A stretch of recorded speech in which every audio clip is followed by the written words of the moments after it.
안녕하세요. 송파 중학교 1학년 학생들.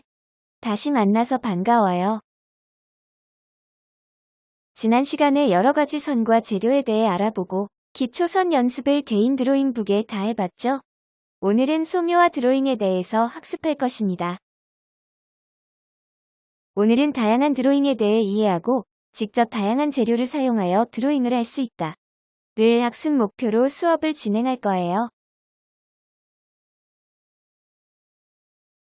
인물화를 표현할 때에는 비례, 균형, 표정에 유의하여 그린다는 것이 특이점입니다.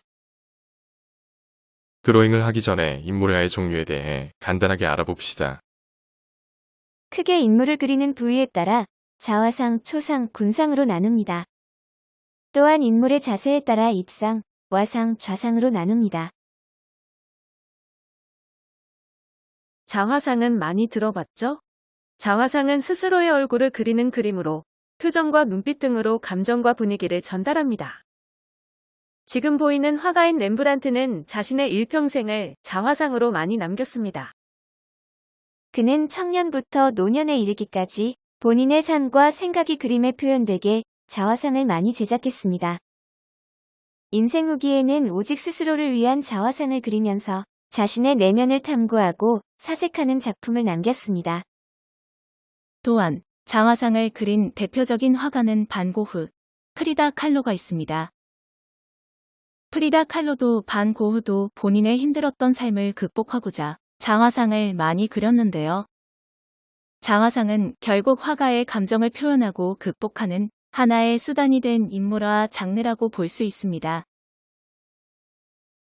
초상화는 인물화 중에서 가장 큰 비중을 차지하는 것으로 현대와 같이 사진에 의한 초상이 일반화되기 전까지는 초상 조각과 함께 사람의 얼굴이나 모습을 후세에 전하기 위해 많은 초상화가 그려졌습니다. 앙리 마티스의 마티스 부인의 초상은 얼굴 가운데 녹색 선이 그려져 있는 것이 특징입니다. 이 그림을 매년 학생들에게 보여주면 학생들이 이게 부인이냐며 놀라곤 했어요. 학생들이 마티스는 부인을 사랑하지 않는 것 같아 보인다고 했지만 마티스는 야수파로서 원색을 강하게 쓰는 사람이기에 그만의 방법으로 표현한 것입니다. 그 밖에도 인물을 그린 그림은 모두 초상화라고 할 수 있습니다. 군상화는 조각이나 그림에서 여러 사람이 집합해 있는 상태를 구성하여 어떤 주제를 표현한 것입니다. 여러분이 많이 봐왔던 들라크로아의 민중을 이끄는 자유의 여신상도 이러한 군상화에 포함됩니다. 군상화의 대표작은 마네의 황제 막시밀리언의 처형, 르누아르의 뱃놀이 하는 사람들의 점심, 후르베의 오르낭의 장례식 등이 있습니다. 다양한 사람의 무리들이 한 화면에 잘 배치가 되어 있는 것을 볼 수 있습니다. 자, 이제 다음은 인물의 자세에 따른 분류를 할 수 있습니다. 첫 번째로 입상화는 사람이 서 있는 모습을 그린 그림입니다. 얀 반 에이크의 아르놀피니의 결혼이라는 그림을 보면 신랑과 신부가 서 있는 모습을 볼 수 있습니다. 이 그림은 신랑 신부의 결혼을 신성하게 기념하고자 다양한 상징을 가진 사물들을 곳곳에 배치하고 거울 뒤에 얀 반 에이크가 이 자리에 있었다는 글귀를 통해 증인임을 보여주기도 합니다.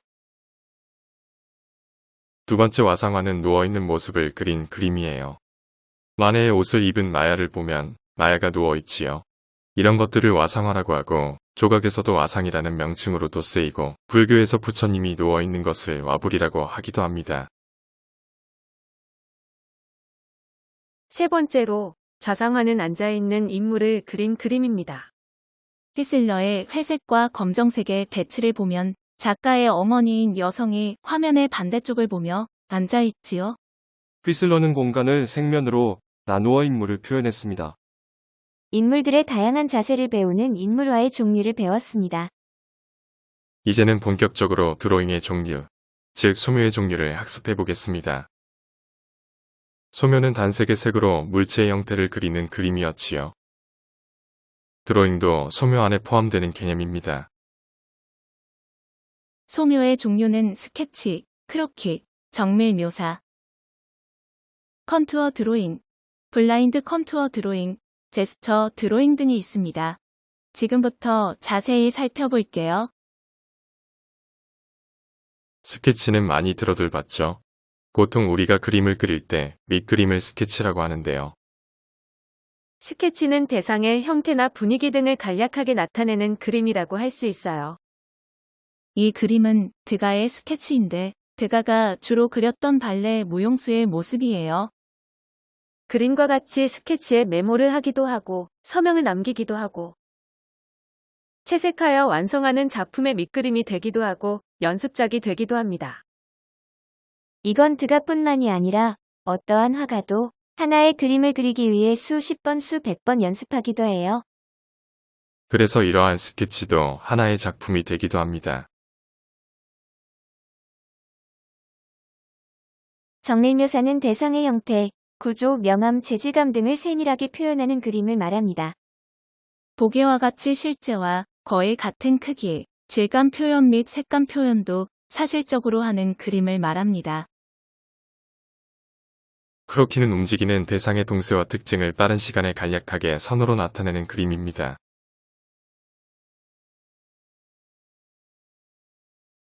(30초), (1분), (2분), (5분) 등 짧은 시간을 정해 인물의 얼굴 표정이나 옷의 디테일보다 동작과 형태에 집중하는 드로잉의 종류입니다.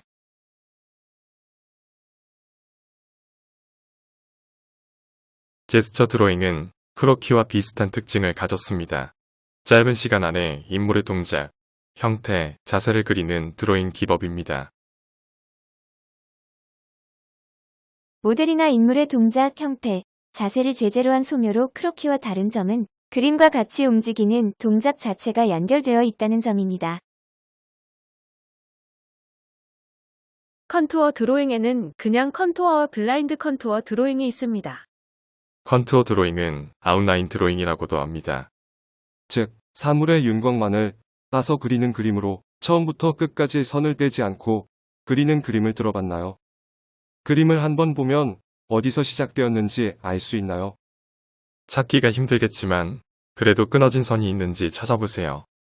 아마도 찾기 어려울 거예요.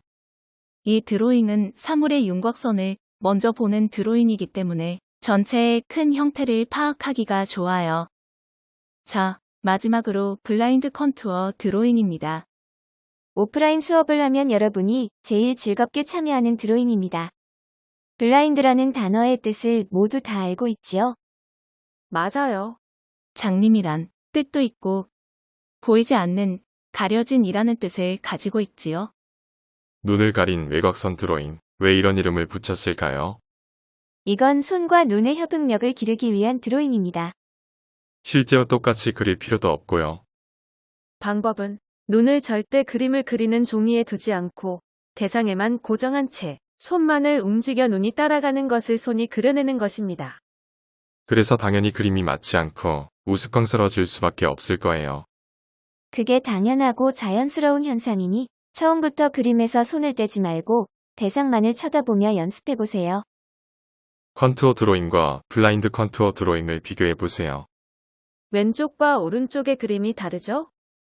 도화지를 보고 그리는 것과 보지 않고 그리는 것이 차이가 많이 나죠?